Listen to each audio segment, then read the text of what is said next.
आप देख रहे हैं श्री हरि कृपा आश्रम चैनल। संस्थापक स्वामी श्री हरि चैतन्य पुरी जी महाराज।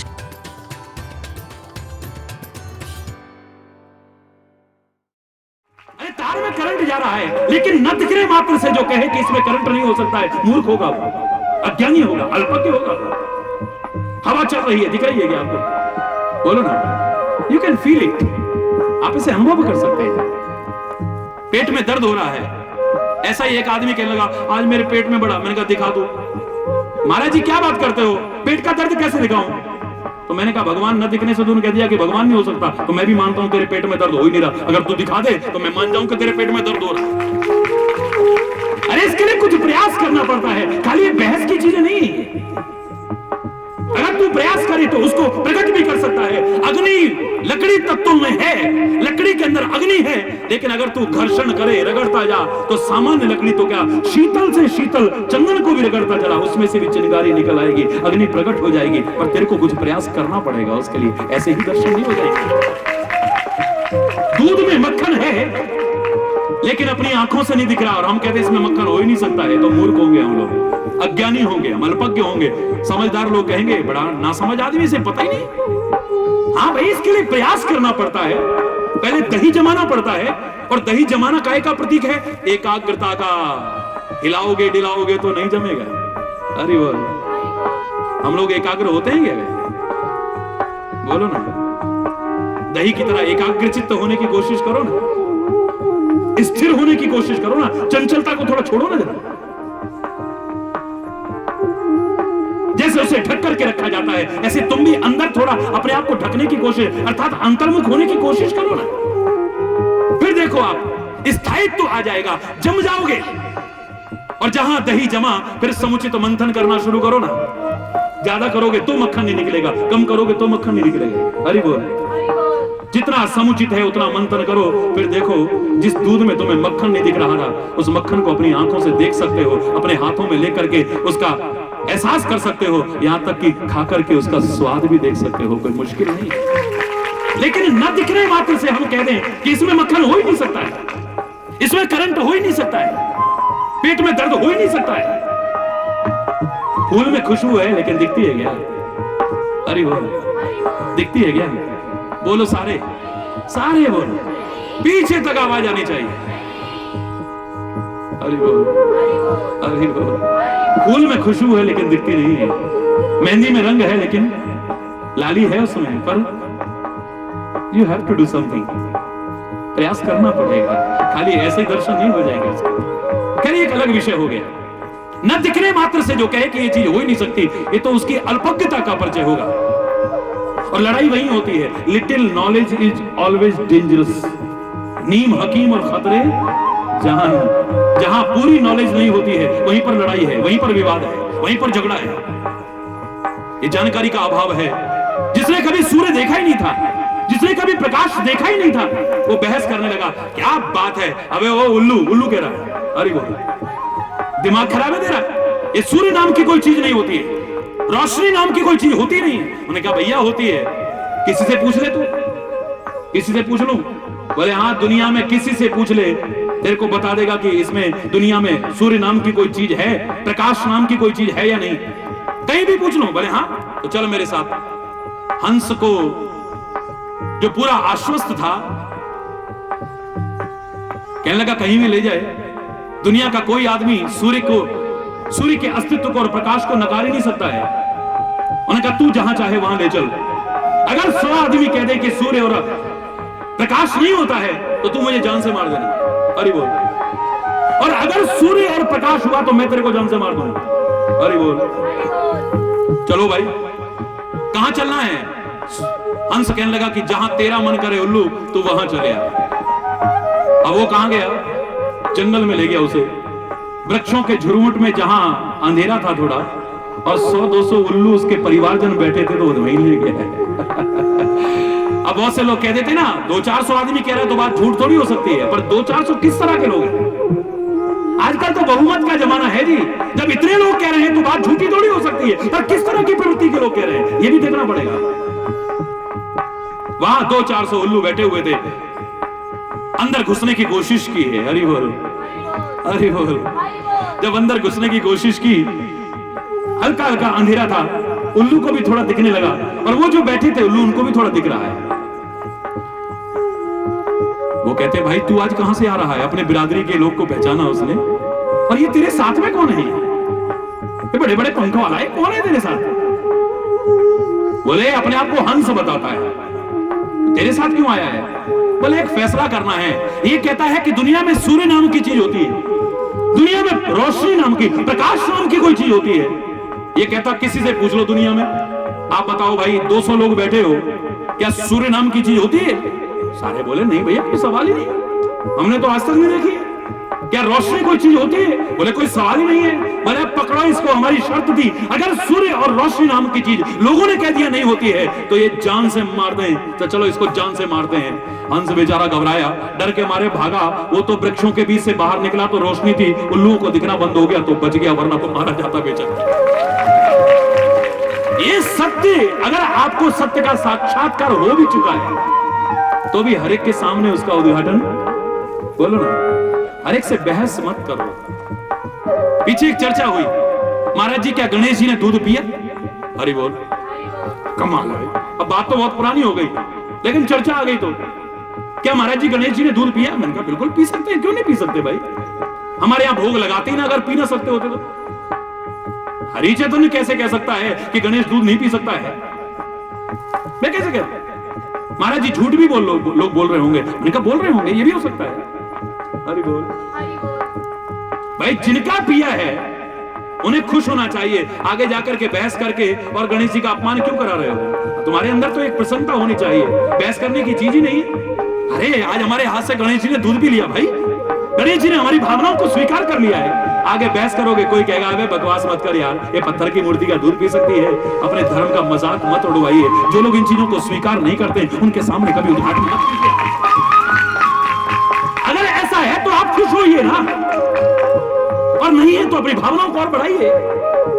मैंने उस समय कहा था, मैंने कहा बहुत से लोगों ने तो इसलिए भी कह दिया होगा क्योंकि लोग कहेंगे भगत नहीं है, ये जरूर पापी आदमी है, तभी इसके हाथ का नहीं पिया है। तो बॉसों ने तो इसलिए भी कह दिया होगा, नहीं नहीं हमारे हाथ का भी पिया, हमारे हाथ का भी। अरे बोल, बहुतों का धक्के मुक्की में गिर गया होगा, लेकिन मैं ये कैसे मान लूं कि नहीं पी सकता है? नहीं तो हमारे यहां भोग की प्रक्रिया ही बंद हो जाती है। लोग ये कहते हैं कि भोग लगाना क्या मूर्खता है सनातन संस्कृति में? क्या बेवकूफ लोग हैं जो भोग लगाते हैं भगवान को? अरे देखो तुम्हारे सामने बेवकूफ बनाने की प्रक्रिया, जितनी थाली रखते हैं, जितनी प्लेट रखते हैं, जो चीज रखते हैं वैसी की वैसी उठा लेते हैं, ना कहते भोग लग गया जी, भोग लग गया जी। एक व्यक्ति ने मेरे से भी पूछ लिया, महाराज जी ये बेवकूफी नहीं है तो क्या है? जैसा हम रखते हैं वैसा ही उठा लेते हैं, उसमें इतना भी कम नहीं होता। भगवान ने भोग लगाया होता तो कुछ तो कम हुआ होता ना, चीज वैसी की वैसी पड़ी है। और हमने कहा जी भोग लग गया, हम तो भोग लगाना ही बंद कर रहे हैं जी। एक बार आपसे पूछना चाह रहे थे, मैंने कहा भैया भगवान को सर्वशक्तिमान मानते हो या नहीं मानते हो? बोले वो तो मानते हैं, पक्की बात है? बोले हाँ जी। तो मैंने कहा एक तरफ परमात्मा को सर्वशक्तिमान मानते हो और दूसरी तरफ एक छोटा सा उदाहरण देता हूं, एक मधुमक्खी, छोटी सी, छोटा सा एक कीट फूल में से रस ग्रहण करती है, पर फूल का वजन कम नहीं करती, फूल का आकार खराब नहीं करती, कम नहीं करती, फूल का रंग खराब नहीं करती, पर अपना रस ग्रहण करके चली जाती है। एक छोटा सा तुच्छ जीव चीज का आकार कम न करे, उसका वजन कम न करे, उसका रंग खराब न करे और अपना रस ले जाए, तो सर्वशक्तिमान अगर ऐसा कर दे तो कौन सी दुर्लभ बात है? तुम्हारी भावना होनी चाहिए। वो तुम्हारी वस्तुओं का भूखा नहीं, वो तुम्हारी वस्तुओं का भूखा नहीं है, वो तुम्हारे पदार्थों का भूखा नहीं है, वो तो तुम्हारी भावनाओं का भूखा है, वो तुम्हारे प्यार का भूखा है। अगर तुम्हारा प्यार है तो निराकार रूप में तो क्या, साकार रूप में तुम्हारे केले के छिलके भी खाने को तैयार है, वो तुम्हारे हाथ के झूठे पैर भी खाने को तैयार है, वो क्या नहीं करता है? परमात्मा, संत, महापुरुष तो प्यार के भूखे हैं। अगर संग करना है तो अच्छा करना, तुम धर्म के वास्तविक मर्म को समझ जाओगे, और जिस दिन तुमने धर्म को समझ लिया सब लड़ाई दूर हो जाएगी। फिर आप भी कह उठोगे मेरे साथ, मजहब नहीं सिखाता आपस में वैर रखना,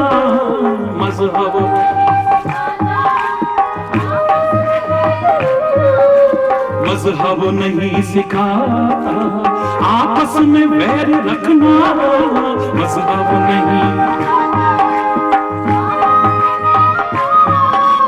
हिंदी है हम, हिंदी है हम, हिंदी है हम, वतन है हिंदुस्तान हमारा, हमारा सारे बोलो ना, हिंदुस्तान हमारा सारे जहां से।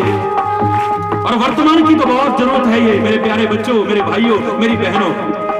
आज जो संकट के बादल हैं सारे विश्व में और विशेष तौर से भारत के आगे, बचेंगे नहीं वो, टल जाएंगे वो। मैं दावे से कह रहा हूं, तब भी कहा था, आज भी कह रहा हूं। लेकिन फिर भी ये समय की पुरजोर मांग है कि भूल जाओ सारे भेदभावों को, भूल जाओ सारी संकीर्णताओं को, भूल जाओ सारे मतभेदों को और एक हो जाओ, नेक हो जाओ और अपने आप को भी, अपने परिवार को भी, अपने क्षेत्र को भी, अपने राष्ट्र को भी और अपने समाज को भी आगे बढ़ाने की कोशिश करो। इसे पीछे धकेलने की कोशिश मत करो।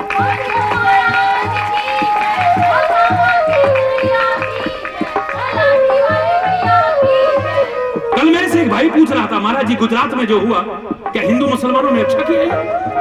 अरे वो हिंदू मुसलमान है, ऐसे लोग ना हिंदू है, ना मुसलमान है, ना सिख है, ना ईसाई है, ना जैन है, ना बौद्ध है। आतंक फैलाने वालों का, हिंसा फैलाने वालों का, राक्षसी कृत्य करने वाले ना हिंदू होते हैं, ना मुसलमान होते हैं, ना सिख ईसाई जैन बौद्ध होते हैं। उनका कोई धर्म ईमान नहीं होता है। मैं उन्हें कुछ भी मानने को तैयार नहीं।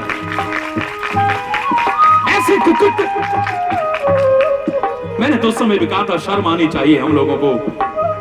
एक तरफ हमारी सीमा पर संकट के बादल मंडराए और दूसरी तरफ ऐसे युद्ध की स्थिति में हम गृह युद्ध की स्थिति पैदा करें, आपस में मिलकर के न रहें, तो हमें शर्म आनी चाहिए। इस भारत वहां पर इतना जुल्म और मठाओ बहुत हो चुके हैं। इसको और काटने बांटने छांटने की कोशिश मत करो। आप इसके सच्चे सुपूत बनकर के दिखाओ। धर्म को आपने तभी समझाए, धर्म तो आपको यह संदेश देता है कि ऊपर से चाहे आप अलग अलग नजर आओ पर अंदर एक दिखो। आप अंदर आपके भाव ऐसे हो जाएं कि आप एक हैं। भारत में सब भारतीय हैं। ऊपर से आप हिंदू हैं, मुसलमान हैं, सिख हैं, ईसाई हैं, कोई टोपी वाला है, कोई पगड़ी वाला है, कोई चोटी वाला है। ऊपर से अलग अलग दिख रहे हैं। खरबूजे की फांके ऊपर से अलग अलग दिखती हैं, पर जब कभी खोल के देखोगे आपको अंदर से पूरा एक दिखाई देगा। हमारे भारतवासियों को, सारे संसार के लोगों को ऐसा होकर के दिखाना चाहिए। बाहर से चाहे अलग आए, उस संतरे की तरह ना हो जाएं जो ऊपर से दिखावटी एक नजर आए। नाटकबाजी के हम प्रोग्राम करते रहे, यहां पर तो हम सबको मंच पर ला करके रखें और यहां से निकलते ही अपने अपने मत में जहर फैलाने की कोशिश करें। नहीं,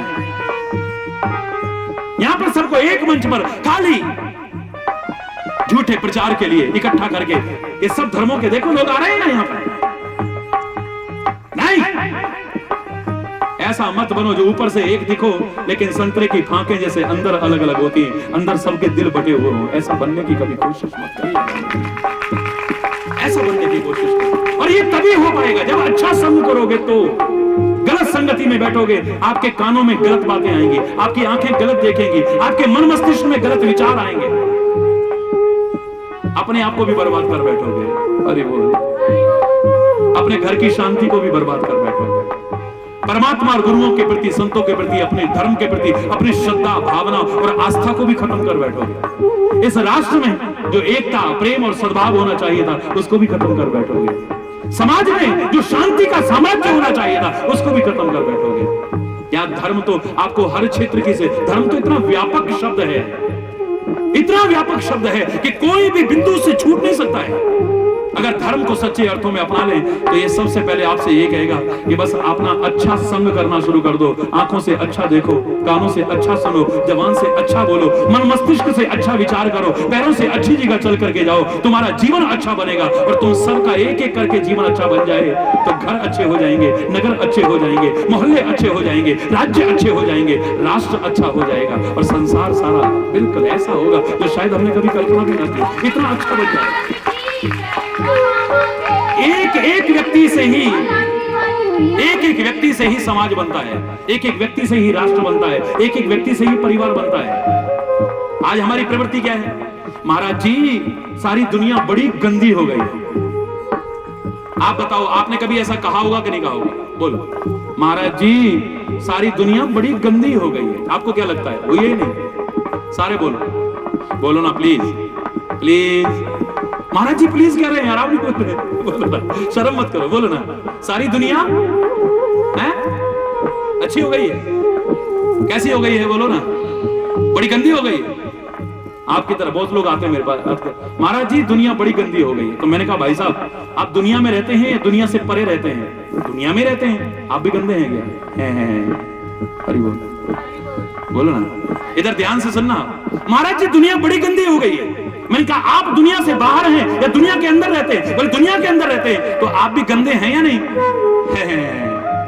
अरे बोलो, अपने आप को कोई गलत नहीं समझ रहा है, सारी दुनिया को गंदा समझ रहा है।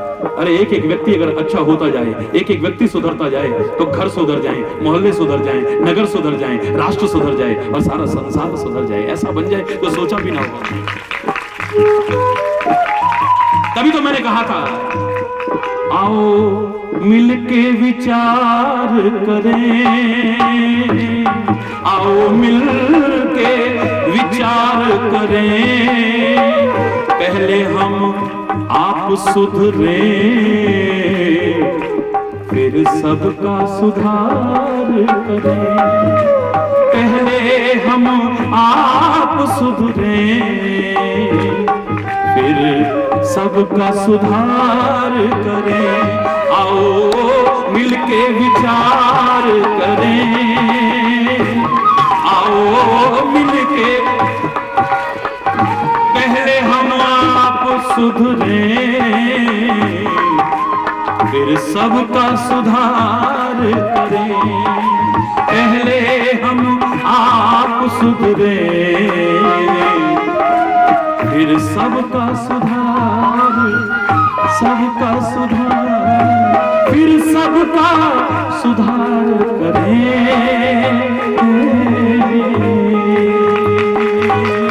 पहले अपने आप को सुधारने की कोशिश करें। खुद हमने सुधारा नहीं अपनी प्रवृत्तियों को, खुद सुधारा नहीं अपने स्वभाव को, खुद सुधारा नहीं अपने आचरण को, खुद सुधारा नहीं अपने जीवन को, और दूसरों को सुधारने चले। मैं दावे से कह रहा हूं हम एक व्यक्ति को नहीं सुधार पाएंगे, और अगर अपने आप को सुधार करके तब आगे बढ़ेंगे तो सुधरने वालों की एक लंबी लाइन खड़ी हो जाएगी। हमें भी संतुष्टि होगी, परमात्मा को संतुष्टि होगी कि ऐसे आदमी को मैंने दुनिया में भेज करके कोई बुराई नहीं की है, अच्छा किया है, इसलिए अपना जीवन भी अच्छा बनाया और औरों का भी जीवन अच्छा बनाने की कोशिश कर रहा है। खुद अगर मैं गुस्सा करना ना छोड़ूं और आपसे कहूं गुस्सा मत करो, क्या होगा बोलो? असर पड़ेगा कभी? खुद तो बात बात में तमता जाए। खुद लालच करूं और आपसे कहूं लालच बहुत बुरी बला है, वाह। खुद तो भैया 2 मिनट घर में आने को तैयार नहीं, इतनी दक्षिणा नहीं मिलेगी। अरे बोल, प्रवचन के लिए इतनी श्रद्धा से हम टाइम मांगने गए, बोले पहले इतने लाख रुपए जमा कराओ तब तुमको टाइम मिलेगा। अरे बोल, मैं किसी की आलोचना नहीं कर रहा, लेकिन ऐसा हो रहा है, कथा प्रवचन भी व्यवसाय बन गए। अरे बोल, ये तो आप जानते ही हैं कि जिसे आप लाठी वाला भैया कहते हो, तो भाई भाई से क्या व्यवसाय करेगा? भाई तो आपके प्यार से ही चल करके आया है, आता रहा है और आगे भी आता रहेगा। आपके प्यार से ही आता रहा है, आज भी आ रहा है और आगे भी आता रहेगा। ये जवान कोई बिकी हुई जवान तो है नहीं। कम से कम विश्व में आपके भाई के लिए, आपके महाराज जी के लिए कोई उंगली तो उठाकर नहीं कह सकता है कि इन्होंने अपनी जवान को बेचने की कोशिश की है। अब ऐसे कह रहा हूं, आज भी कह रहा हूं, और जब तक आखिरी श्वास है तब तक भी आपको ऐसा सुनने को मिलेगा नहीं। लेकिन ऐसा है, क्या हमारे उपदेश का प्रभाव पड़ेगा? अभी हम एक जगह पर बैठे, आपस में चर्चा चली, यार आपके संपर्क में तो लाखों लोगों ने शराबें छोड़ दी, मांस छोड़ दिए, ऐसा छोड़ दिए, हमारे संपर्क में तो नहीं। मैंने कहा आपने पहले छोड़ा है। अरे बोल, अगर उपदेश लेने चले हो तो पहले अपने जीवन को अच्छा बनाना, सादगी का संदेश देते हो तो पहले सादगी को अपनाओ। तुम्हें देख करके लगे नहीं कि सामने वाला इतना महान हो सकता है। एक बार तो आदमी धोखा गया है, ये वही है क्या? अरे बोल, अरे बोल, इतनी सादगी होनी चाहिए। अगर सादगी का संदेश खाली भाषण ना हो, स्वयं भी तुम्हारे जीवन में सादगी हो, सरलता हो, सहजता हो। अगर सबसे कहते हो कि अभी यहां पर लिखा हुआ था, क्या था वो? तुलसी या संसार में सबसे मिलिए धार, ना जाने किस वेश में नारायण यहाँ तो भाषण दिया और खुद मिलने को तैयार नहीं सबसे। अरे बोल, तो फिर कहेगा भैया हैं? खुद कहे कि परमात्मा पर भरोसा रखो। कल मैंने कहा था कि खुद कहे परमात्मा पर भरोसा रखो, परमात्मा तुम्हारी रक्षा करेगा, और खुद बॉडीगार्ड के बिना, बुलेट प्रूफ गाड़ी के बिना, बुलेट प्रूफ मंच के बिना भाषण नहीं दे सकते, तो फिर फायदा क्या है? क्या उपदेश का प्रभाव पड़ेगा? सोचिए। कथनी और करने का जो अंतर है, ये हमारे उपदेश का दूरगामी प्रभाव कभी भी नहीं होने देगा। बच्चों को अगर माँ बाप सिखाना चाहें, पहले अपने जीवन में उतारें जो सिखाना चाहते हैं, बुरा मत मानना। बच्चों को जो तुम सिखाना चाहो, बेटे तू करके नहीं बोलते हैं, आप करके बोलते हैं, तो पहले आप करके बोलिए, बड़ों से नहीं, बच्चों से। बेटे आप ऐसा क्यों कर रहे हो? बच्चा तू सीखेगा कहां से? बोलो ना। छोटा सा बच्चा महाराज जी गालियां देता है, कहां सुनी उसने? घर में ना। महाराज जी झूठ बोलता है, कहां सीखा उसने? घर में ना।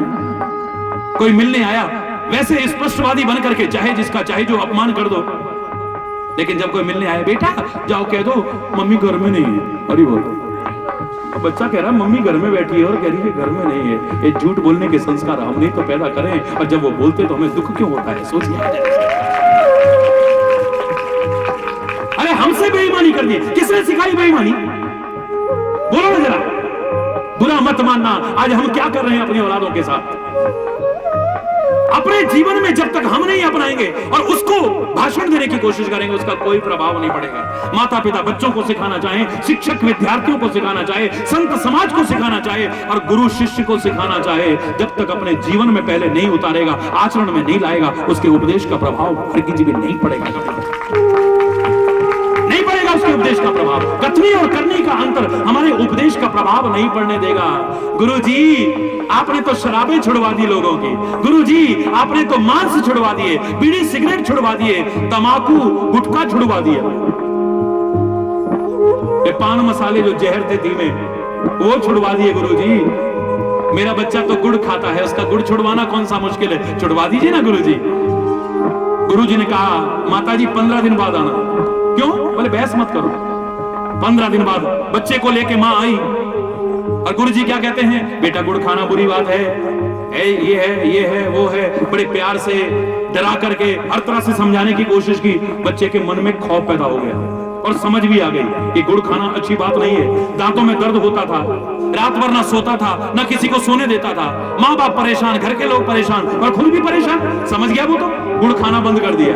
पहले ताले में रखते थे तो चोरी छुपे चाबी ढूंढ करके भी निकाल के खा जाता था। अब तो धीरे धीरे माँ ने खुला रखना शुरू कर दिया गुड़, लेकिन बच्चा गुड़ नहीं खाता है। 1.5-2 महीने हो गए। गुरुजी को धन्यवाद देना चाहिए। गुरुजी के पास बच्चे को लेके पहुंची, चरणों में मत्था टिकवाया। गुरुजी आपकी कृपा से बच्चा बड़े चैन की नींद सोता है, और मैं भी बड़े चैन की नींद सोती हूँ। गुरुजी इसने तो गुड़ खाना छोड़ दिया है। हरि बोल। बस इसी उदाहरण के साथ समाप्त करेंगे, समय भी हो गया। हरि बोल।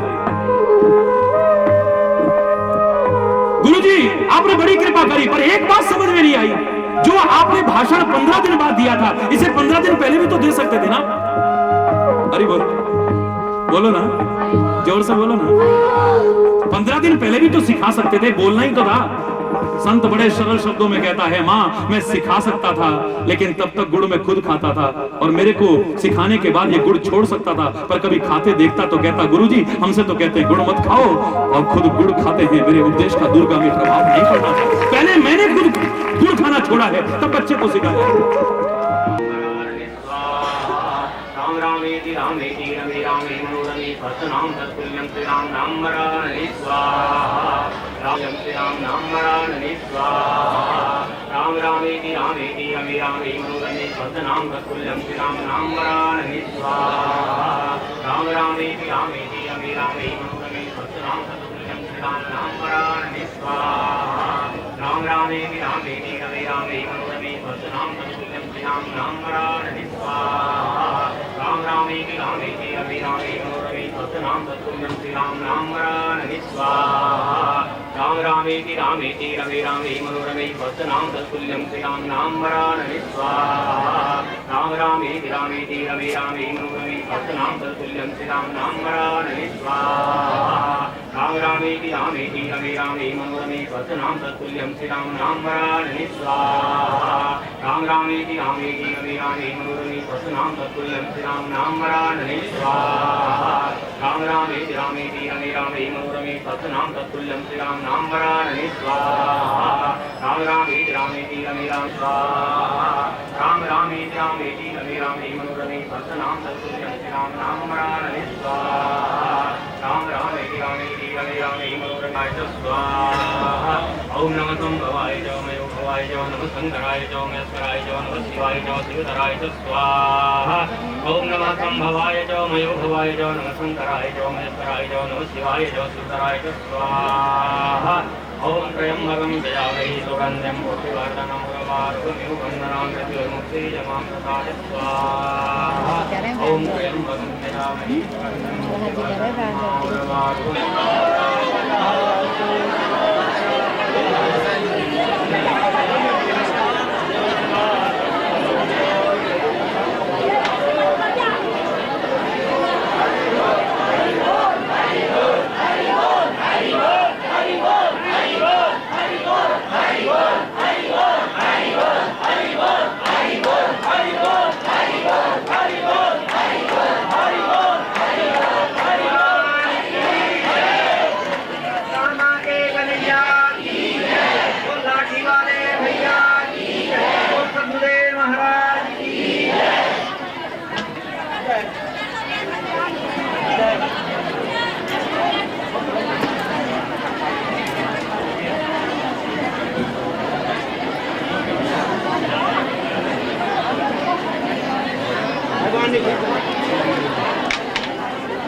राजश्री की ओर से समस्त साधकों का सभी उनके भक्तों को समान रूप से युग दृष्टि से प्रेम भरी भावना से सबके लिए समान आदर है। ऐसे युग पुरुष युग दृष्टा प्रेमावतार काम वन पीठाधीश्वर श्री श्री 1008 संत शिरोमणि श्री हरिचंद्र जी महाराज जी का पदार्पण हो रहा मंच के बीच में। सभी लोग भावभीनी श्रद्धांजलि से बड़े प्रेम के साथ में सबको सम्मान। हरि बोल हरि बोल हरि बोल हरि बोल हरि बोल हरि बोल हरि बोल हरि हरि हरि बोल हरि हरि हरि बोल हरि बोल हरि बोल हरि बोल हरि बोल हरि बोल हरि बोल हरिबोल हरिबोल हरिबोल हरिबोल हरिबोल बोल वृंदावन बिहारी लाल की भारत श्री गुरु महाराज की जय।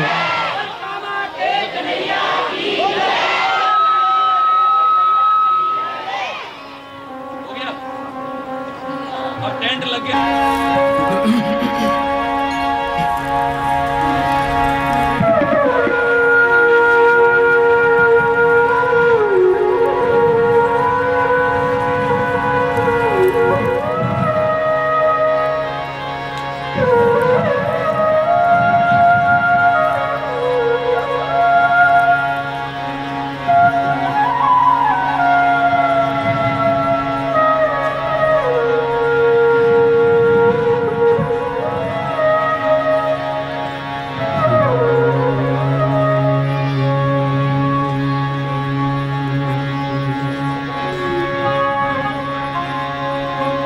त्वमेव माता च पिता त्वमेव त्वमेव बन्धु च सखा त्वमेव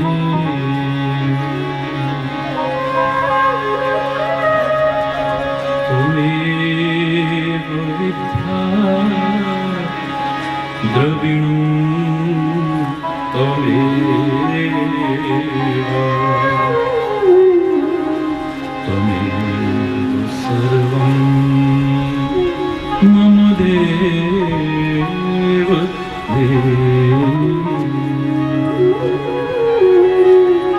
त्वमेव सर्वं मम देव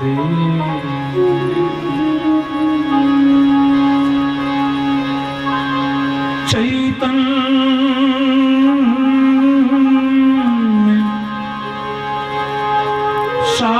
सततं शान्तम्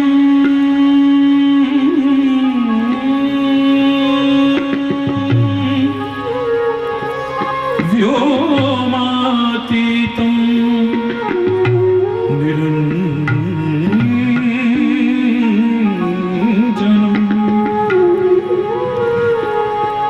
नादबिन्दु कलातीतं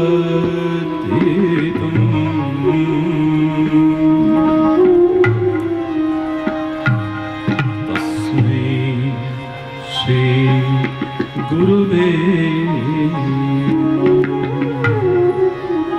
तस्मै श्री गुरुवे नमः। हरि बोल जोर से बहुत जोर से।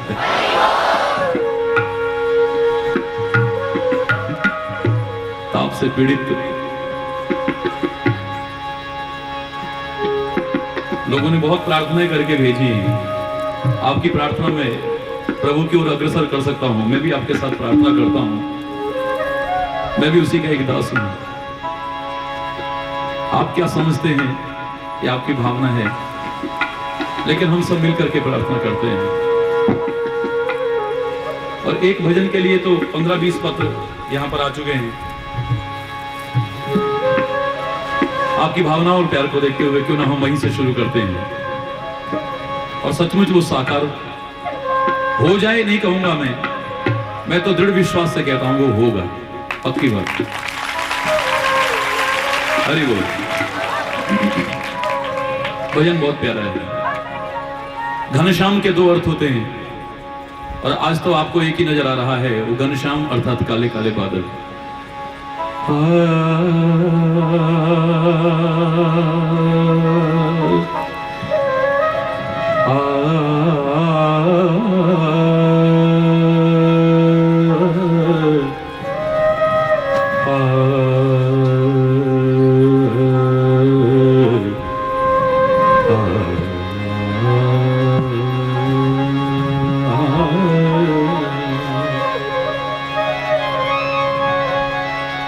ब्रिजबन की लताओं में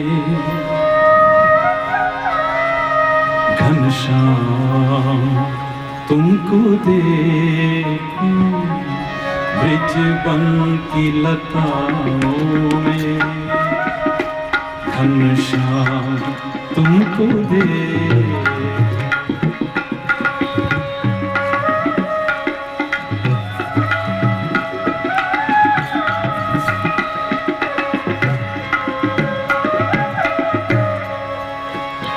ब्रिजबन की लताओं में घनश्याम तुमको देखूं।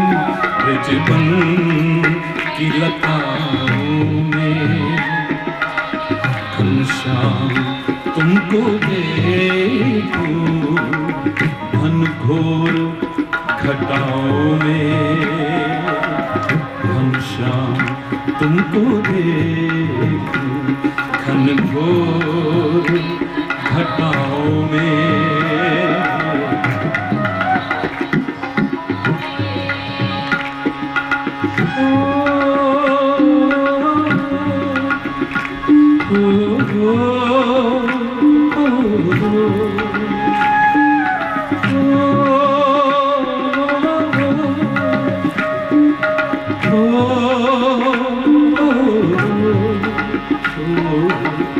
घनघोर घटाओं में घनश्याम तुमको देखूं। घनघोर घटाओं में घनश्याम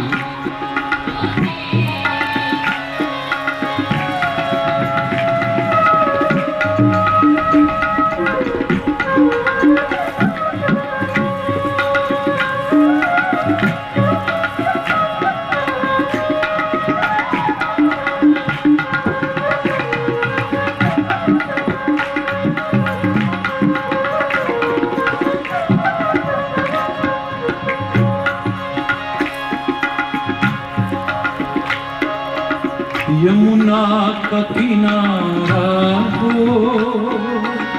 चंदा का उजियारा हो, यमुना का किनारा हो,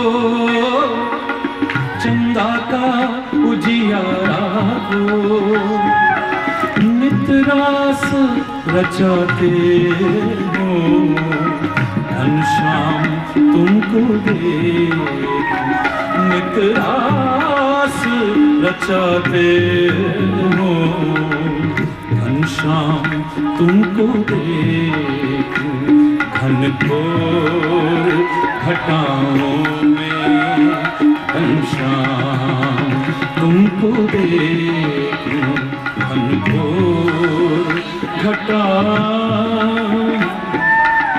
घनश्याम तुमको देख।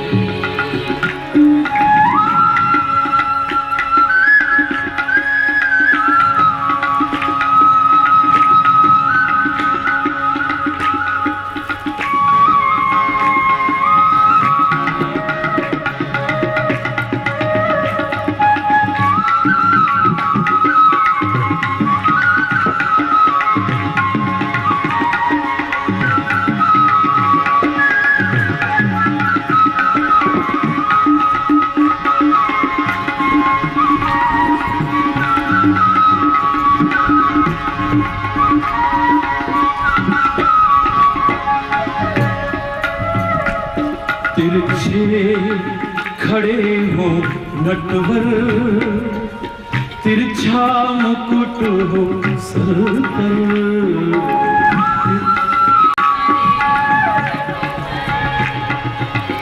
तिरछे खड़े हो नटवर, तिरछा मुकुट हो सर पर, होठों पे हारे मुरली, घनश्याम तुमको देख, होठों पे हारे मुरली, घनश्याम तुमको देख, घनघोर घटाओं में घनश्याम तुमको देख, घनघोर घटाओं घनश्याम तुमको देख।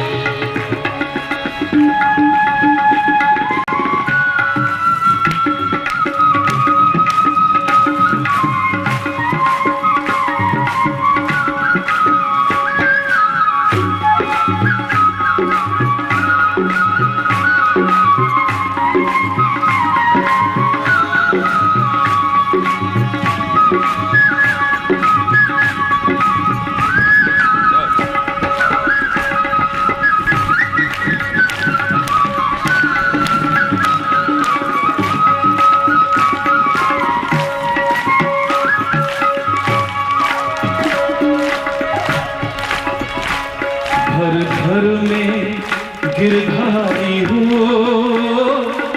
बन बन में बनवारी हो,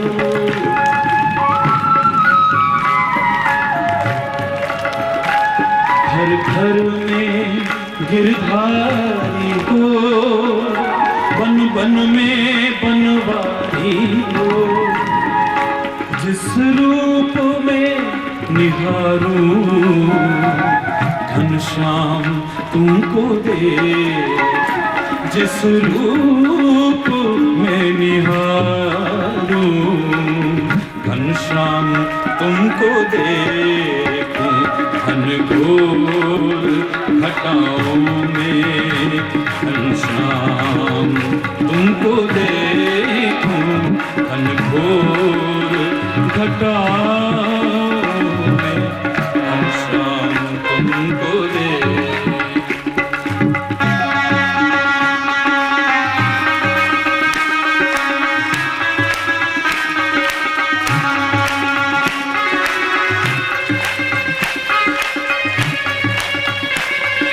हरि बोल, हरि बोल।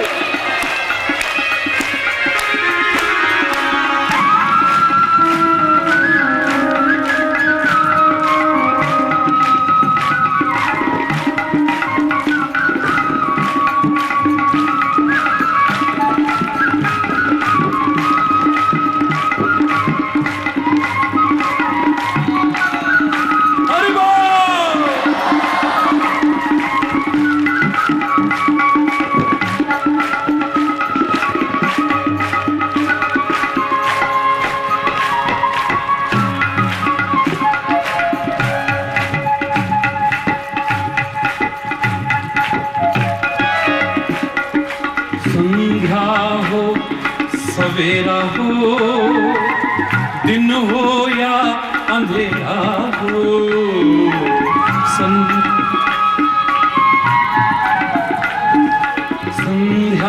हो सवेरा हो, दिन हो या अंधेरा हो, सो जाऊं तो सपने में घनश्याम तुमको देखूं, सो जाऊं तो सपने में घनश्याम तुमको देखूं, घनघोर घटाओं में घनश्याम तुमको देखूं, घनघोर घटाओं घनश्याम तुमको देखूं।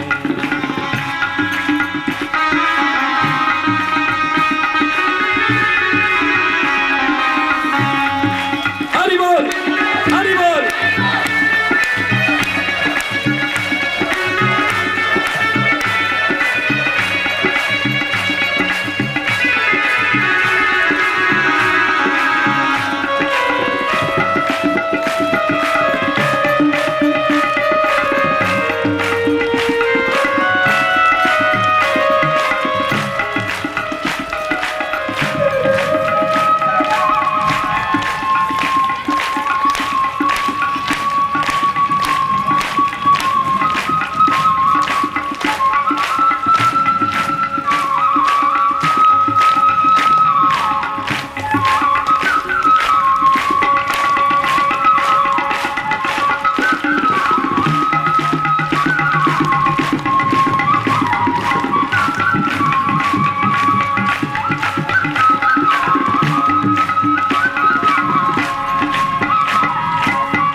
भव सागर में भगवन डगमग है मेरी नैया,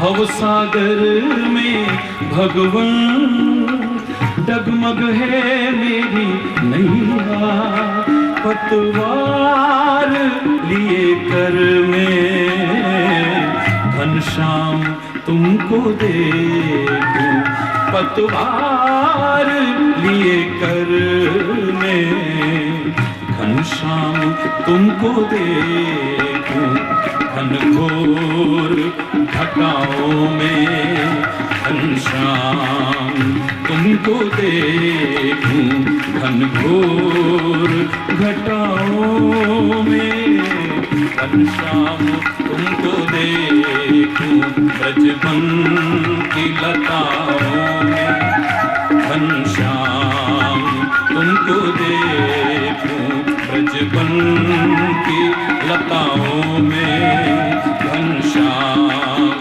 तुमको देखूं, घनघोर घटाओं में घनश्याम तुमको देखूं, घनघोर घटाओं में घनश्याम तुमको देखूं, नित रास रचाते हो घनश्याम तुमको देखूं, ओठों पे धारे मुरली घनश्याम तुमको देखूं, ओठों पे धारे मुरली घनश्याम तुमको देखूं, सो जाऊं तो सपने में घनश्याम तुमको देखूं, सो जाऊं तो सपने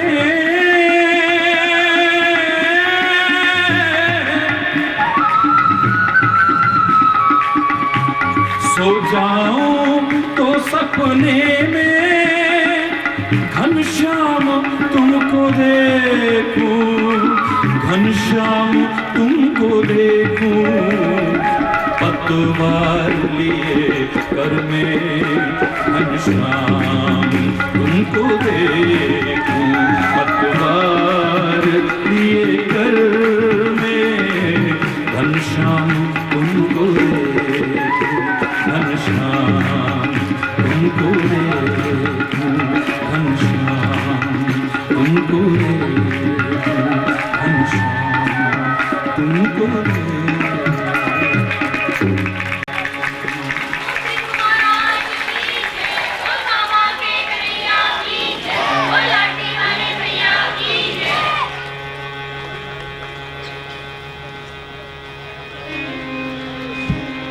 धर्म के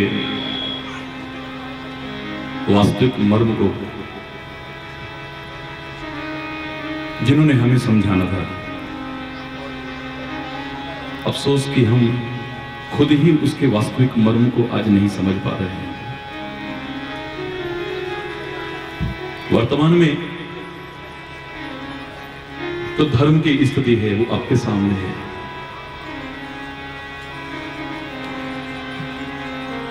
भटकाव की स्थिति पर ला करके रख दिया है। रूढ़िवादिताओं को, अंधविश्वासों को, पाखंडों को बढ़ावा देने की कोशिश की।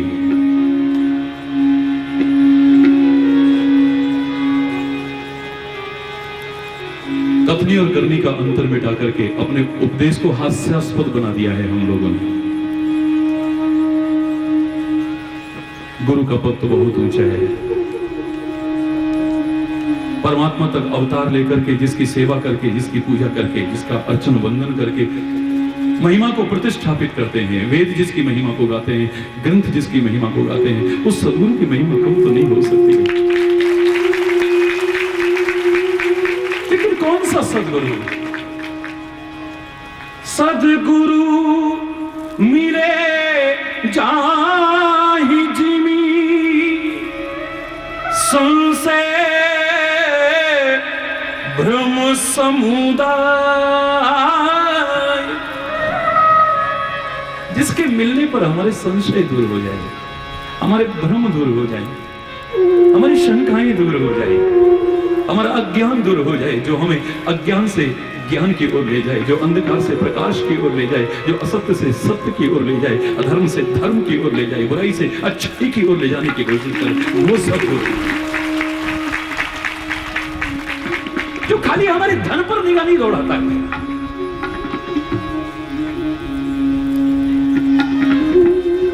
पूजा करता है और कराता है, लेकिन अफसोस कर्म को पूजा बनाना था, पर यहां पूजा को कर्म बना दिया। अरे हो, थोड़ा सा अंतर है, समझने की कोशिश कीजिएगा। कर्म ही पूजा लोग कहा करते थे, लेकिन मैंने कहा मेरे प्यारे बच्चों, मेरे भाइयों, मेरी बहनों, सोचना कभी कर्म भी पूजा बन सकता है। हर कर्म पूजा कहलाने का अधिकारी नहीं है। बिना सोचे समझे किया हुआ कर्म, जिस कर्म के साथ ज्ञान नहीं है, विवेक नहीं है, विचार नहीं है, यह कर्म अच्छा है या बुरा है, उचित है या अनुचित है, यह कर्म मेरे जीवन का उत्थान करेगा या पतन करेगा, ऐसा कर्म पूजा कहलाने का अधिकारी हर किसी नहीं हो सकता। हर कर्म पूजा नहीं हो सकता है, लेकिन यदि कर्म के साथ ज्ञान जुड़ जाए, कर्म के साथ विचार जुड़ जाए, कर्म के साथ विवेक जुड़ जाए, कर्म के साथ बोध जुड़ जाए, और साथ ही साथ हृदय से परमात्मा का स्मरण करके किया जाए, तो आप कोई भी कर्म कीजिए, कहीं भी कीजिए, मैं दावे से कह सकता हूं आप कहने के अधिकारी हो जाएंगे। वर्क इज वर्शिप, कर्म ही पूजा है। अपना कर्म भी पूजा हो सकता है, कर्म ही पूजा नहीं हो सकता।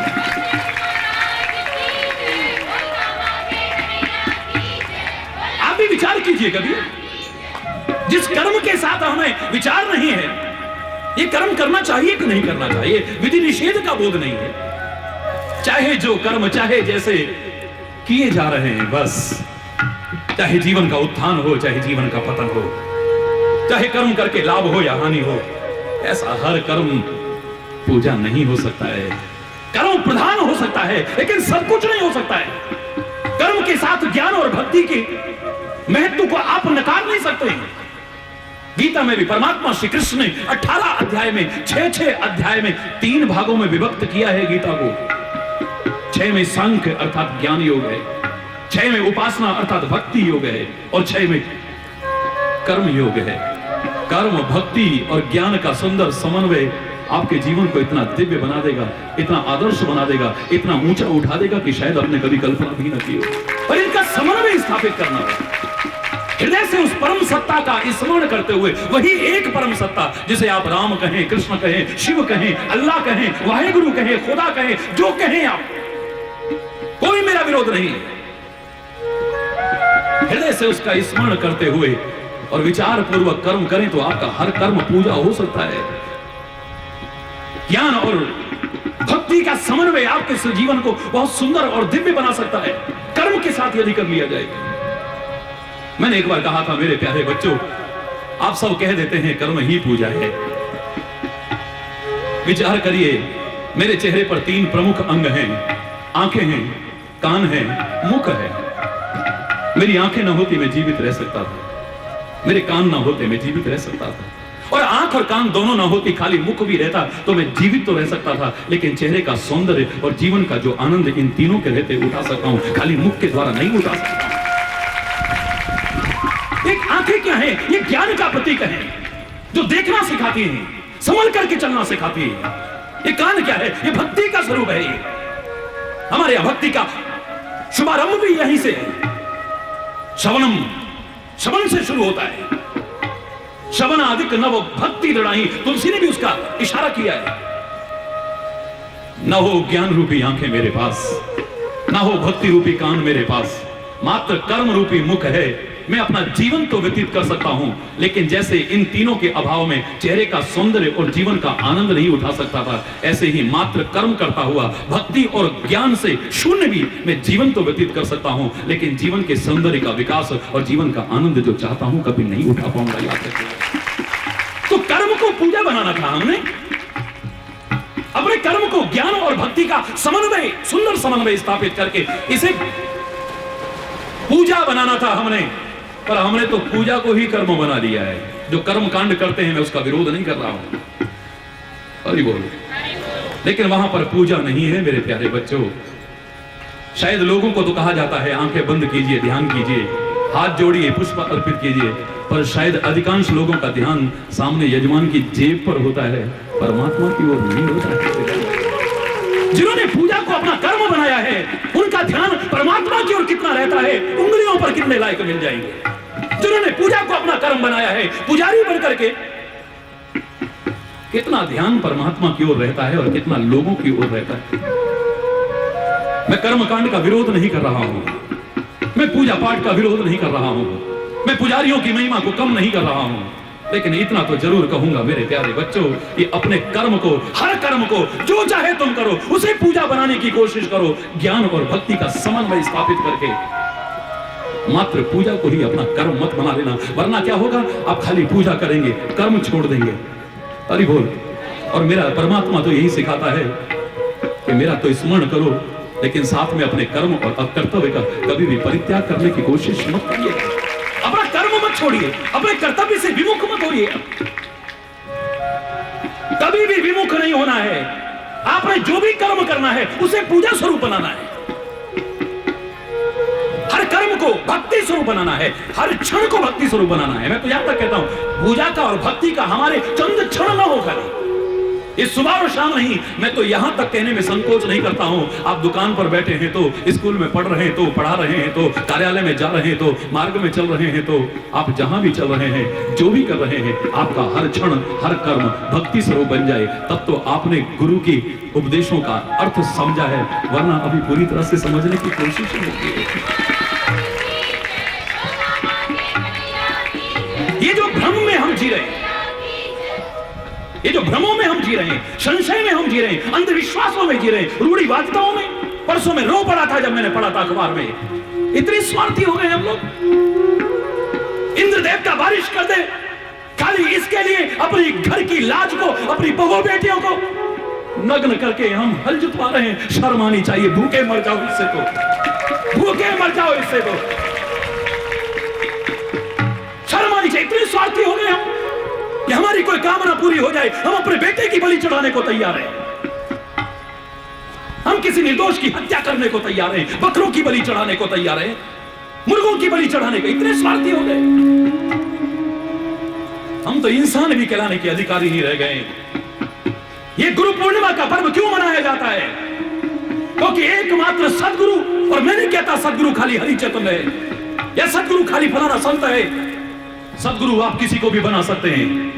मैंने तो कहा था कि ग्रंथों को बना लीजिए, पर कहीं ना कहीं अटक जाओगे। जब समझ में नहीं आएगा तो किसी महात्मा को बना लीजिए, और किसी महात्मा पर भी विश्वास अगर नहीं जम पा रहा है आज के इस माहौल में तथाकथित संतों और महात्माओं के द्वारा ढोंग और पाखंड फैलाने के कारण, तो कोई बात नहीं है, अपनी आत्मा को ही अपना गुरु बना लो। मन की बात नहीं, अपनी आत्मा की बात सुनना शुरू कर दो, तुम्हारे जीवन का उद्धार हो जाएगा। और नहीं समझ पा रहे हो तो कोई बात नहीं, हमारे यहाँ तो परमात्मा को भी कहा है, तुम्हें माता से पिता, तुम्हें बंधुस्य सखा, तुम्हें विद्या द्रविणम, तुम्हें सर्वम, तो सब कुछ है हमारा, तो हमारा गुरु भी है। कृष्णम वंदे, बोलिए जगत गुरुम।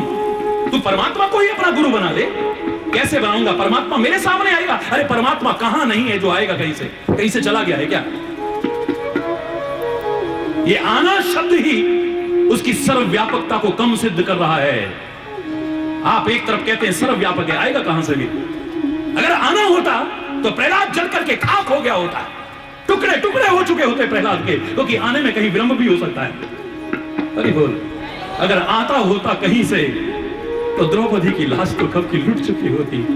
अगर कहीं से आना होता तो गजराज तो कब का खत्म हो चुका होता टूट करके। वो आता नहीं, वो तो जहां है वहीं से प्राकट्य हो जाता है उसका। पता नहीं कब किस रूप में आपकी रक्षा कर जाता है, कहां किस रूप में आपके सामने आकर के आपको एहसास भी नहीं होता है।